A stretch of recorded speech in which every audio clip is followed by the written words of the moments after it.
Well, hello, and thank you for joining us today. Could you please tell us your name and your role with the Westchester Union Township Historical Society?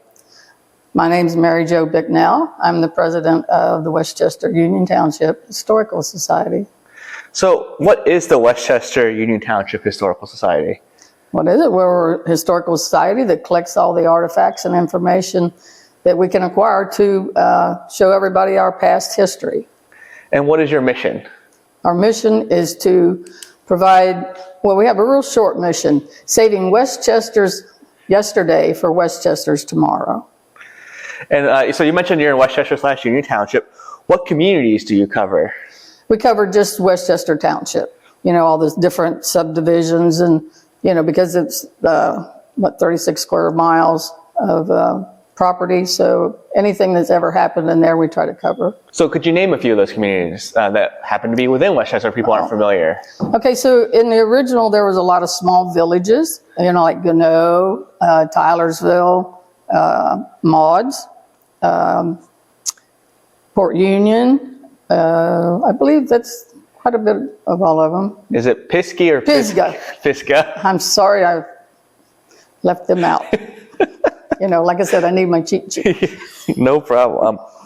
So if someone wants to visit, where are you located? We're located at 6670 Station Road in Westchester, Ohio. We basically have open houses throughout the year at different times, usually around different holidays. To make it more private and geared to you, we do take appointments to where it's convenient for you and for us, and it'll be a more intimate setting with not too many people around, with just maybe who you want to bring along. And how does someone get in touch with you? You can call my phone number, my local phone number. They can reach me at 513-874-4373. And usually I'll call, but please leave a message, because if I don't answer, or if I don't recognize a number, sometimes I won't answer, but sometimes I think, okay, I got to answer this. And as the Historical Society, is it just you or is there a group of you? Oh, there's a group of us. Yeah, we have just about all of our members are lifetime members. We have, our president, secretary, treasurer, and board members. So, yeah, there's quite a few people. And does this group meet on a regular basis? We meet, the Historical Society meets the third Wednesday of every month. And what do you do at these meetings? We usually go over, right now it's a lot of business because we're doing a lot inside the school, outside the school. So, going for funding and things like that, and bring different topics up. Every once in a while I'll have a small, short program according to the season. So you mentioned you're doing a lot of work in this wonderful facility.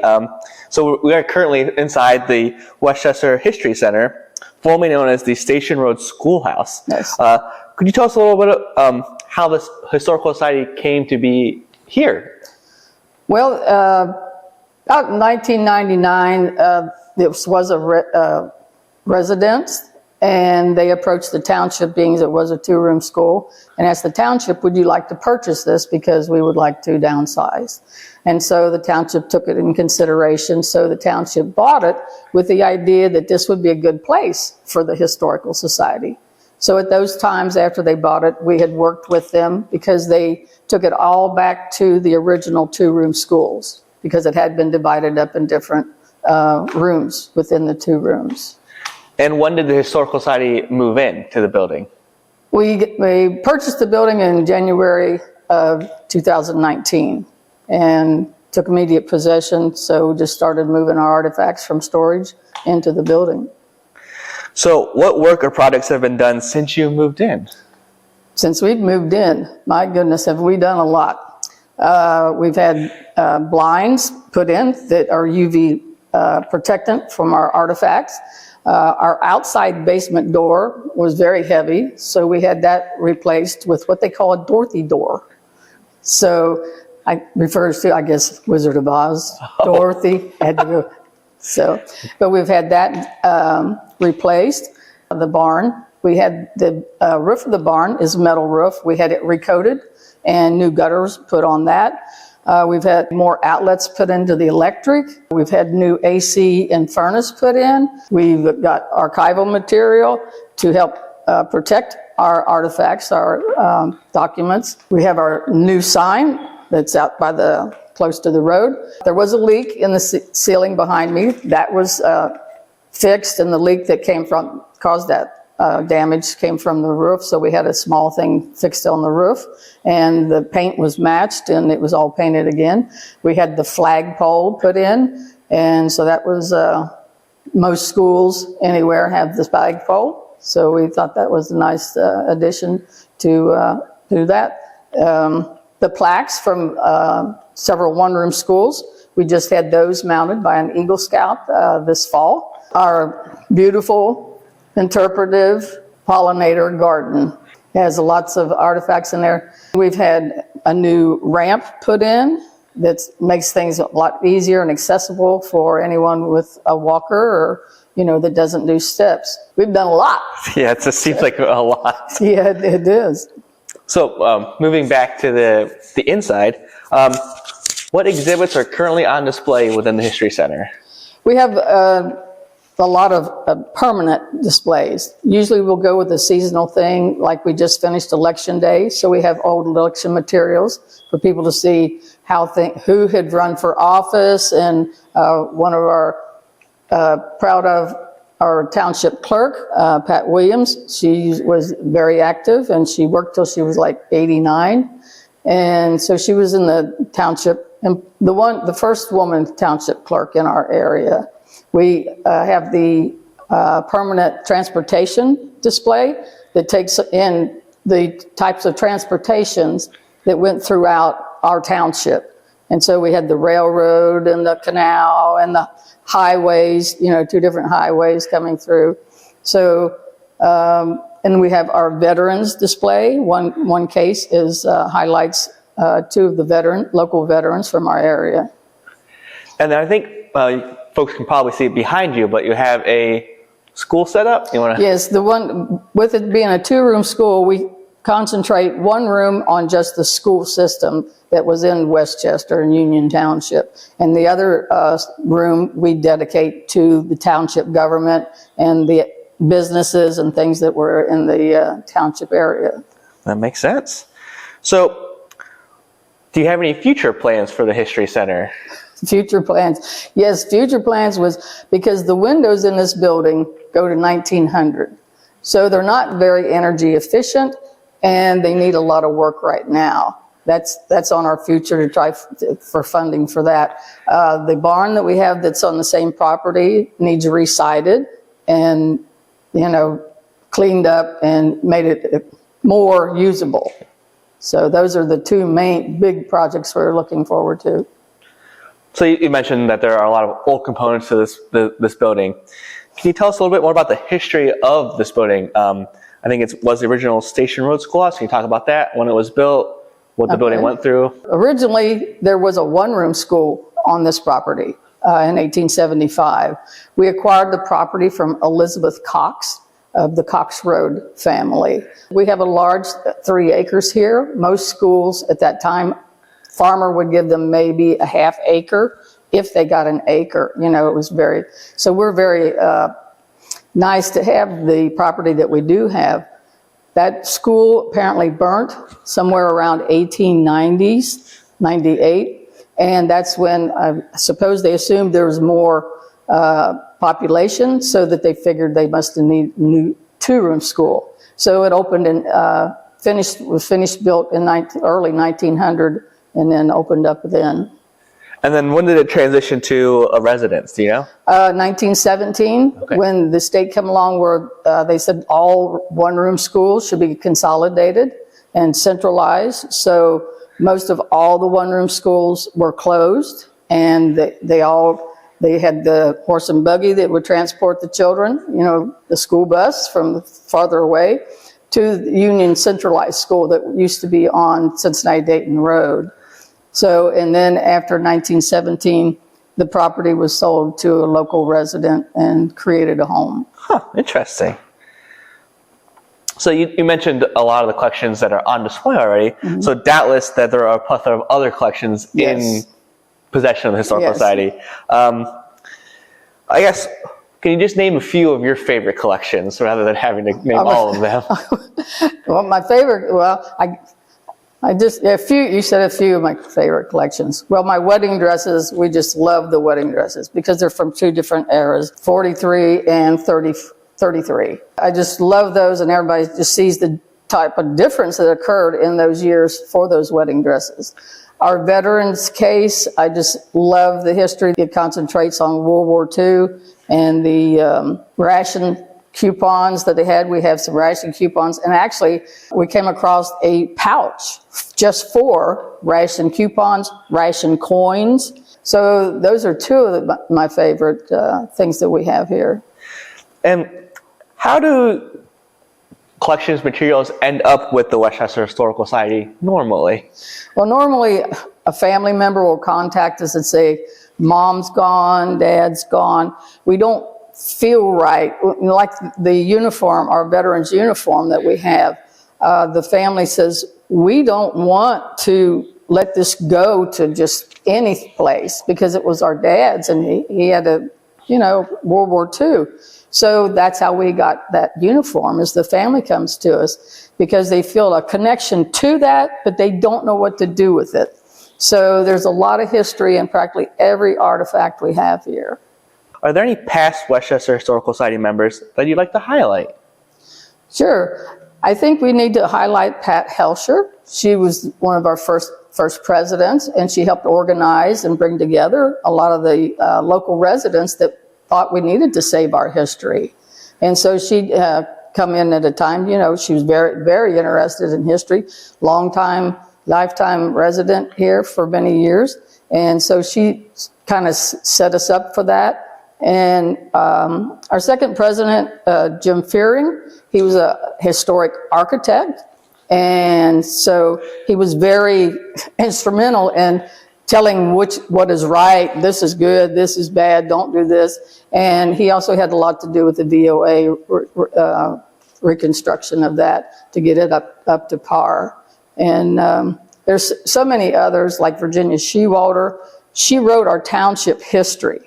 And I mean, she is such a very detailed person. We have a lot of artifacts from her and her sister, and she's just an amazing woman. I mean, to be a school teacher and a veteran and then an author. I mean, how many people can do that in their lifetime? And she was just a mentor to many people, and a lot of students loved having her as a teacher. So we really owe a lot to Miss Shewalter for what she's done for the township. And the library has a wonderful collection of hers, so. Oh, yes. We have the 250 original letters of all things, still in the envelopes, and the library has helped us get those digitized and transcribed, and you can read them. She was so informative to her family, and she served in England and France and Germany. I said she had her own group of women in the wax, and she was just an amazing, amazing person. Plus that amazing scrapbook as well. Oh, yes. I mean, everything, like I said, anything she had, all of her pictures are detailed by the date, where, and who's in the picture, and very well categorized throughout her scrapbooks. And just to follow up, is there anyone else you'd like to highlight? Like I say, there are so many people that have come and helped us along the way. So I know I'm probably leaving some out, but you just can't emphasize too much. Yeah. So I'm sorry. So I know you guys have obviously been very busy doing a lot of work here, but are there other projects or events that the Society works on or has worked on throughout the years? Throughout the years, we've had archaeological digs. Mary Raffle was a township employee. She was very into history, pioneer history. She thought we would be able to find some Indian artifacts, was what we main reason to go for the digs. She passed away during the times we had those, so we continued on to have a total of 10 years that we did archaeological digs. We had Boy Scouts come and older people come. It was nice seeing the children work with older people, because you're down on the dirt and you're digging, and those were a lot of fun, a lot of work. And since we took them on the building, we just don't have the time and the planning it takes and to get the location. We were on Township property when we did those digs, and it was along the Miami-Erie Canal and an old ice house. So that was our main concern right there, but with all the traffic that went through the canal. So, but yeah, that's one of our main projects. Memorial Day, we have another project. Saturday, the weekend before Memorial Day, we meet at Brookside Cemetery, and we have compiled a list of all the veterans that are buried in that cemetery. So everyone, we get volunteers to sign up, a lot of 4-H groups, Heritage Girls and the Boy Scouts. They come in, and we have all the lists and what locations that the stones are and where the veteran is interred. So we take off and we send them on their way, and they come back and they fill all, make sure they get all the veterans with their flags that they need. And then on Memorial Day itself, we meet at the cemetery, and while the parade is advancing to the cemetery, we read all the names of those veterans that are interred at Brookside.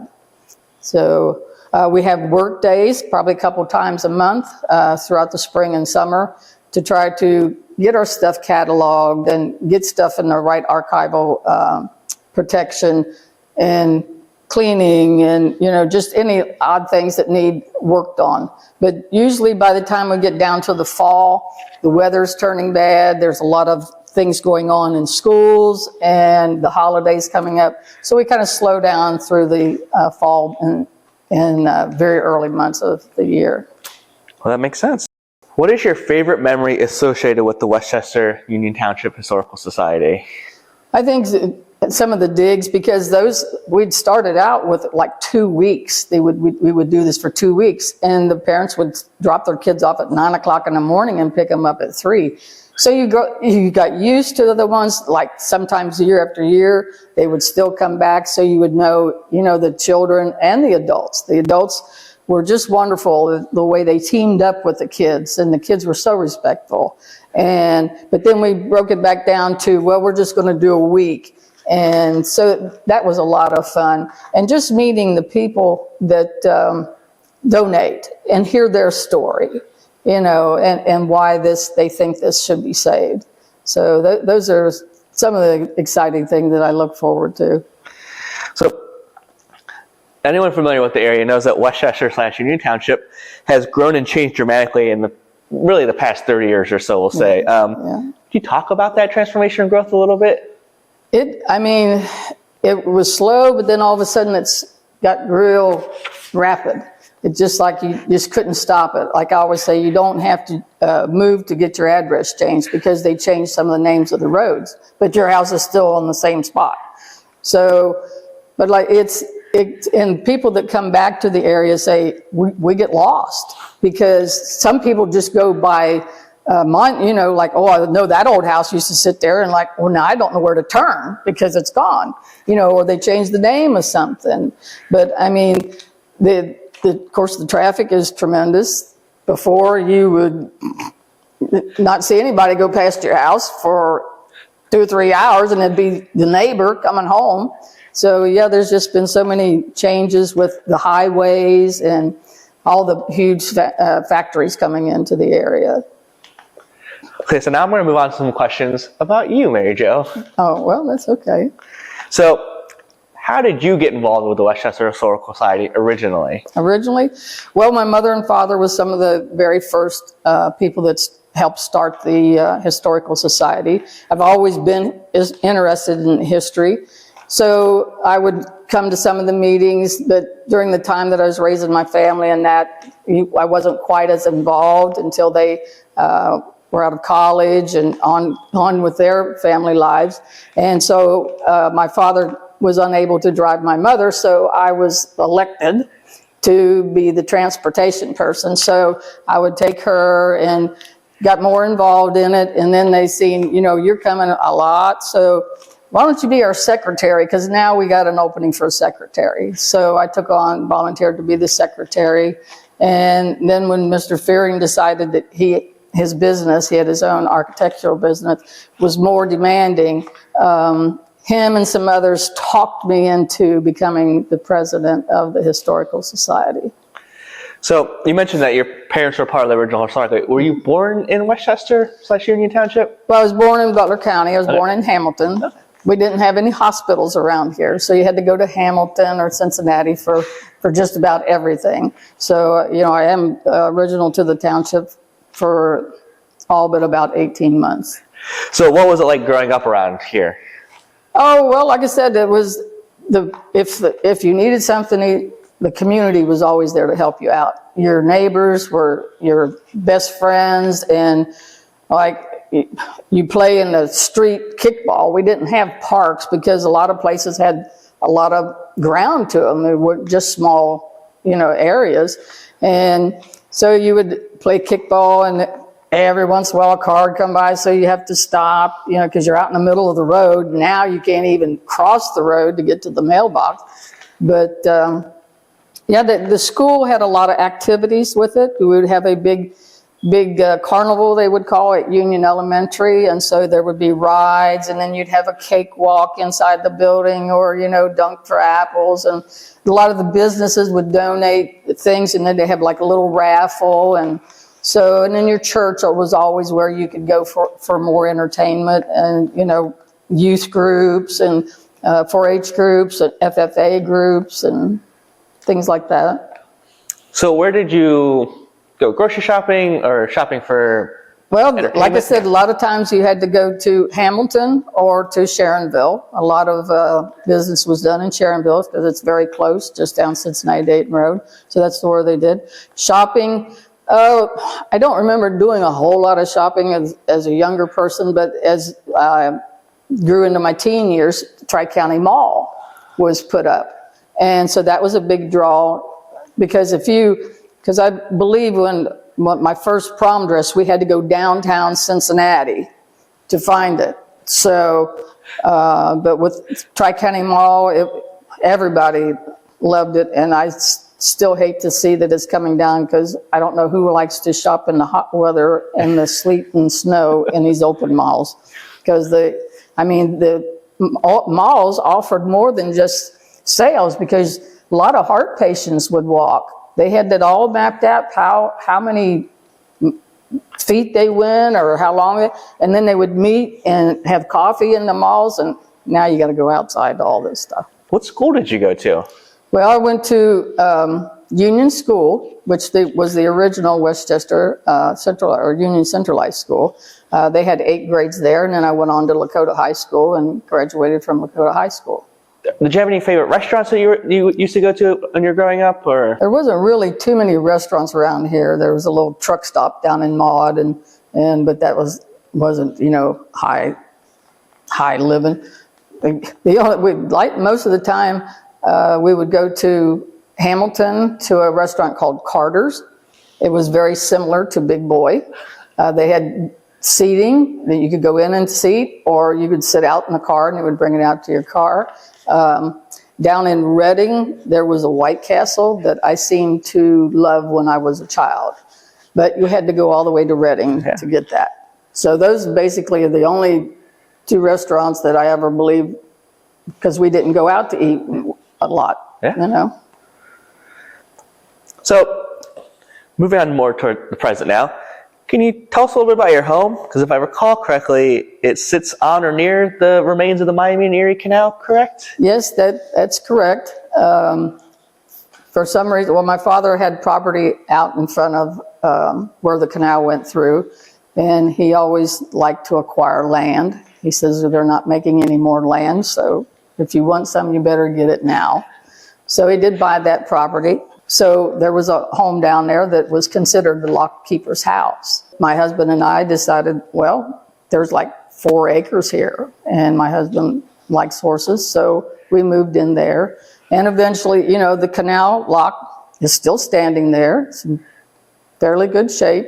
The UC engineers used to come out about every spring, summer, and bring their lunch.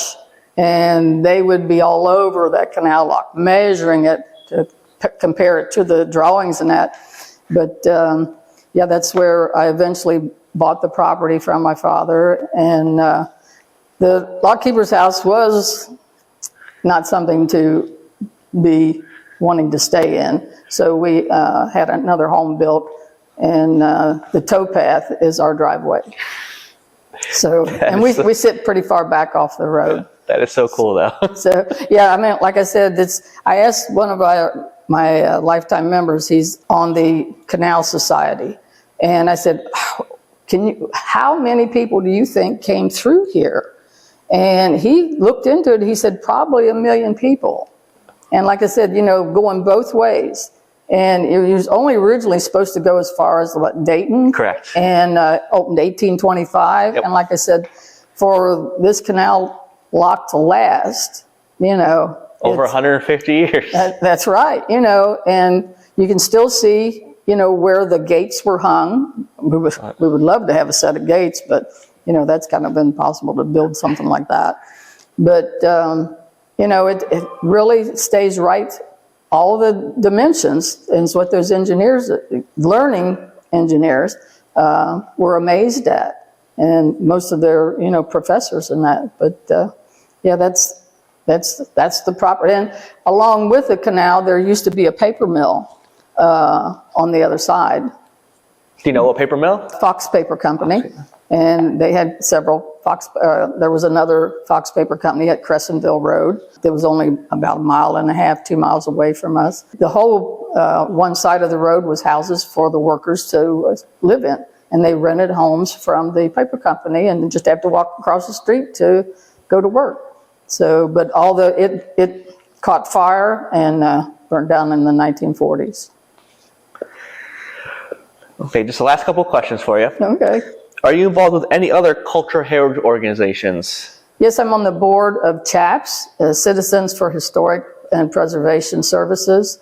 And they asked me to come because they have representatives from each township and each area in Butler County. We recently have brought a lot of attention to the railroad depot building in Hamilton and have tried to see that through to make sure that building was saved.